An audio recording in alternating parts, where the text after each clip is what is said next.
ভূতের মুখে রাম নাম। কংগ্রেসের হেভিওয়েট নেতা অধীর চৌধুরীর প্রশংসায় পঞ্চমুখ। কে? শুভেন্দু অধিকারী। অধীরকে শক্তিশালী নেতার তকমা দিলেন এই পদ্ম নেতা। তাহলে কি বাংলায় ভোটের আগে বড় কোনো দলবদলের ইঙ্গিত? বিধানসভা নির্বাচনে কি এবার নয়া সমীকরণ?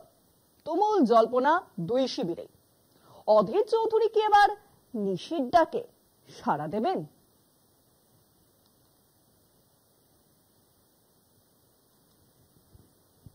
বিধানসভা নির্বাচনের আগে কি নয়া সমীকরণের ইঙ্গিত? মুর্শিদাবাদের রবিনহুড কি গেরুয়া জার্সিতে ভোট ময়দানে নামবেন? শনিবার শুভেন্দু অধিকারীর মুখে অধীর চৌধুরীর বেনজির প্রশংসার কারণ খুঁজছে রাজনৈতিক মহল। 26-এর আগেই বোধহয় হাতে পদ্ম তুলে নেবেন কংগ্রেস ওয়ার্কিং কমিটির এই সদস্য।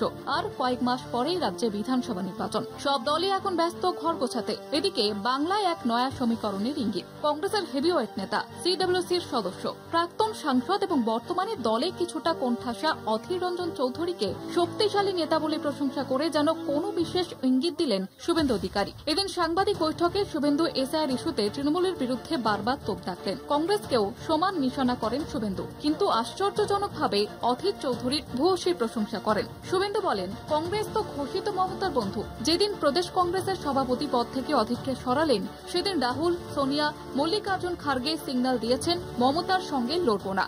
আর কংগ্রেস তো ঘোষিত মমতা ব্যানার্জির বন্ধু।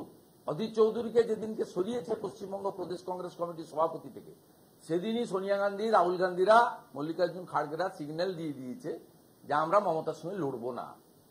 মমতা ব্যানার্জির সঙ্গে লড়লে প্রিয়রঞ্জন দাসমুন্সী, সোমেন মিত্র, গনি খান চৌধুরী, প্রণব মুখার্জির পরে সবচেয়ে শক্তিশালী নেতা হিসেবে যিনি আত্মপ্রকাশ করেছিলেন কংগ্রেসের, তার নাম অধীর চৌধুরী। সত্যিকারে লড়তো, অধীর চৌধুরীকে সরাতো। শুভেন্দুর এই শ্রুতিমধুর ব্যাখ্যার পর স্বাভাবিকভাবেই শুরু হয়েছে জোর চর্চা। শতাব্দী প্রাচীন কংগ্রেসে প্রায় রিটায়ার করা অধীর চৌধুরীর ভবিষ্যৎ নিয়ে চলছে জল্পনা। তৃণমূলে থাকার সময় দলের সুপ্রিমো এই শুভেন্দুকেই হাত দিয়েছিলেন অধীর গড়ে আঘাত হানার। শুভেন্দু তখন থেকেই চরম অধীর বিরোধী। তারপর গঙ্গা দিয়ে বয়ে গিয়েছে অনেক জল। বর্তমানে প্রায় অবসর জীবন কাটাচ্ছেন অধীর। প্রদেশ কংগ্রেস বা এআইসিসিতেও তেমন দেখা যাচ্ছে না অধীরকে। ঠিক এই সময়ে শুভেন্দুর প্রশংসা যে যথেষ্ট তাৎপর্যপূর্ণ। রাজনৈতিক মহলের নতুন জল্পনা ঠিক না ভুল ভবিষ্যৎ বলবে। তবে প্রসঙ্গটা বাজারে হিট। কলকাতা টিভি।